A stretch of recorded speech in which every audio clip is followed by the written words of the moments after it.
EPF 95వ పెన్షన్ల ప్రతినిధి బృందం ఆర్థిక మంత్రి నిర్మలా సీతారామన్ను కలుసుకొని పేద పెన్షనర్ల గౌరవమైన జీవనానికి కనీసం నెలకు 7,500 పెన్షన్ ఇవ్వాలని విజ్ఞప్తి చేసింది.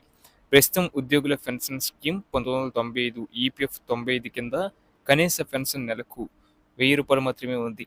పెన్షన్లను పెంచడంతో పాటు డిఎన్ఎస్ అలవెన్స్, డిఏ అందించాల్సిన అవసరాన్ని కూడా వారు పురస్కరించారు. ప్రతినిధి బృందం ఆర్థిక మంత్రితో సమావేశమై పెన్షన్ల పెంపుదలకు సంబంధించిన డిమాండ్లను వివరించింది.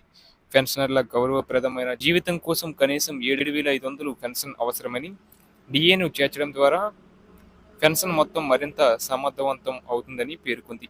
అంతేకాకుండా పెన్షనర్ల జీవిత భాగస్వాములకు ఉచిత వైద్య సేవలను అందించాలని కూడా విజ్ఞప్తి చేశారు.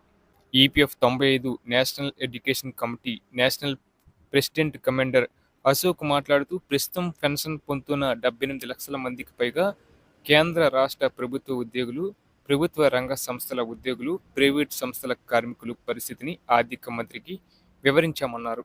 పెన్షనర్ల ప్రాథమిక అవసరాలను పట్టించుకోకపోవడం అన్యాయమని, కనీసం 7,500 పెన్షన్ ఇవ్వడం ఒక మానవతా దృక్పథంగా చూడాలని సూచించారు. అలాగే ప్రస్తుతం ఈపీఎస్ఎస్ 95 కింద ఉన్న పెన్షనర్లకు నెలకు కేవలం రూ. 1,000 మాత్రమే లభిస్తుండగా ఇది ఆధునిక కాలానికి తగిన జీవనానికి సరిపోదని, పెన్షన్ను గణనీయంగా పెంచే దిశగా ప్రభుత్వం చిత్తశుద్ధితో స్పందించాలనే అభిప్రాయాన్ని ప్రతినిధులు వ్యక్తం చేశారు. గత 7 నుంచి 8 సంవత్సరాలుగా పెన్షన్లు పెంచాలనే డిమాండ్లతో పెన్షనర్లు ఆందోళనలు కొనసాగిస్తున్నారని పేర్కొన్నారు. అలాగే ఆర్థిక మంత్రి నిర్మలా సీతారామన్ పెన్షనర్ల డిమాండ్లను మానవతా దృష్టితో పరిగణిస్తామని హామీ ఇచ్చారు. పెన్షన్ల పెంపుదలపై సానుకూల నిర్ణయం తీసుకుంటామని, ఈ ప్రతిపాదన రాబోయే బడ్జెట్లో చేర్చబడుతుందనే ఆశాభావాన్ని వ్యక్తం చేశారు. ఇక పెన్షనర్ల గౌరవప్రదమైన జీవనానికి అవసరమైన డిమాండ్లను అమలు చేయడం ద్వారా వారు పొందే ప్రయోజనాలు పెరుగుతాయని ప్రతినిధి బృందం నమ్మకంతో ఉంది. పెన్షన్ పెంపుదల ప్రక్రియ ప్రభుత్వ చిత్తశుద్ధిని ప్రతిబింబించాలి.